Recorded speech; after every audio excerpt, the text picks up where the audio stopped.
एक गांव में भाई गुरचरण सिंह नाम के एक धर्मनिष्ठ रहते थे।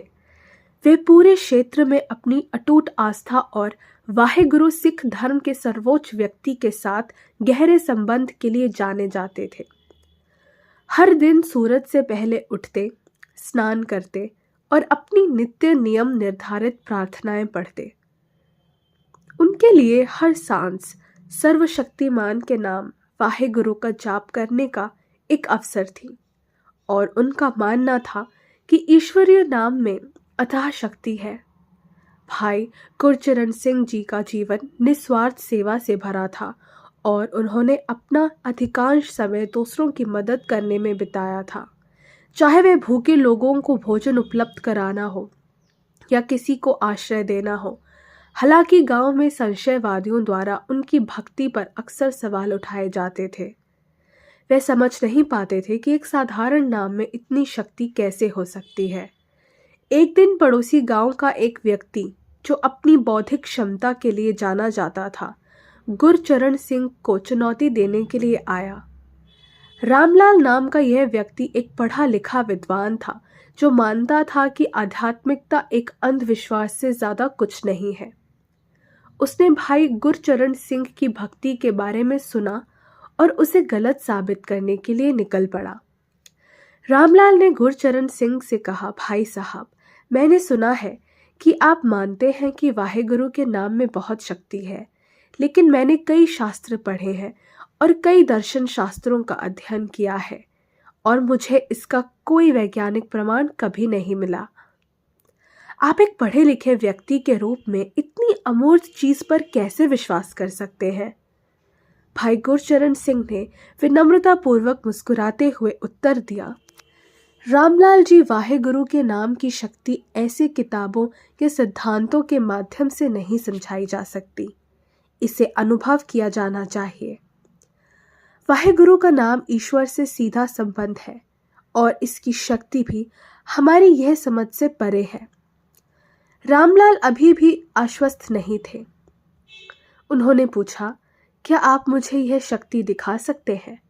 मुझे ऐसी चीजों पर विश्वास करने से पहले प्रमाण की आवश्यकता होती है। गुरचरण सिंह ने अपनी विनम्र बुद्धि से उत्तर दिया, मैं आपको यह शक्ति उस तरह से नहीं दिखा सकता जैसा आप पूछ रहे हैं, क्योंकि यह हवा या आग जैसी कोई भौतिक शक्ति नहीं है। लेकिन अगर आप वास्तव में इसका अनुभव करना चाहते हैं तो आपको खुद को समर्पित करना होगा और वाहेगुरु के नाम की शरण लेनी होगी। शुद्ध हृदय से उनका नाम जपें और आप इसकी शक्ति महसूस करें। गुरचरण सिंह का गलत साबित करने के लिए उत्सुक रामलाल ने चुनौती स्वीकार कर ली। उन्होंने 7 दिनों तक वाहेगुरु का जाप करने का वादा किया था। जैसे जैसे दिन बीतते गए, रामलाल ने वाहेगुरु का नाम जपना शुरू किया। हालांकि भाई गुरचरण सिंह द्वारा सुझाई गई गहरी भक्ति के बिना पहले तो उन्हें कुछ भी नहीं हुआ। उनका दिल अभी भी संदेह और अहंकार से भरा हुआ था। लेकिन तीसरे दिन कुछ अजीब हुआ। जैसे ही रामलाल आदतन वाहेगुरु का जाप करते हुए ध्यान में बैठे, उन्होंने महसूस किया कि उनके ऊपर एक अपरिचित शांति छा गई है। उनका दिमाग, जो आमतौर पर तर्क और कारण के शोर से भरा रहता था, शांत होने लगा था। 5वें दिन तक वाहेगुरु का जाप करने के लिए रामलाल ने अपनी दैनिक अभ्यास को और गहरा कर दिया था और उसका प्रभाव उन पर पड़ने लगा था। उन्होंने देखा कि उनका दिल हल्का हो गया था, उनकी चिंताएं दूर हो गई थी और शांति की एक गहरी भावना ने उन्हें घेर लिया था। वह अब वाहेगुरु का नाम किसी परीक्षा के तौर पर नहीं जपते थे, बल्कि खुद से बड़ी किसी चीज से जुड़ने की इच्छा से जपते थे। 7वें दिन रामलाल को एक दर्शन हुआ। जैसे ही वह ध्यान में बैठे, वाहेगुरु का जाप करते हुए, उन्होंने अपने सामने एक चमकती हुई रोशनी देखी। यह रोशनी और भी तेज होती गई और तब तक चमकती रही जब तक कि उसने उन्हें पूरी तरह से घेर नहीं लिया। उस क्षण में रामलाल को प्रेम, करुणा और सृष्टि के साथ एकता की भावना का अनुभव हुआ। वाहेगुरु के नाम की असीम शक्ति और कृपा का एहसास होते ही उनके चेहरे पर आंसू बहने लगे। वे भाई गुरचरण सिंह के घर पहुंचे और उनके चरणों में गिर पड़े। भाई जी, मुझे माफ़ कर दें, मैं अहंकारी और अंधा था।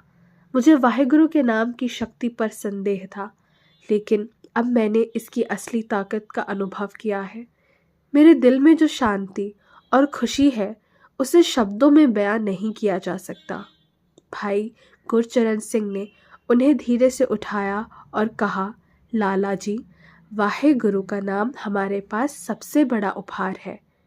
यह ईश्वर का सार है, और जब हम इसे प्रेम और भक्ति के साथ जपते हैं तो हम खुद को उनकी कृपा के लिए खोल देते हैं।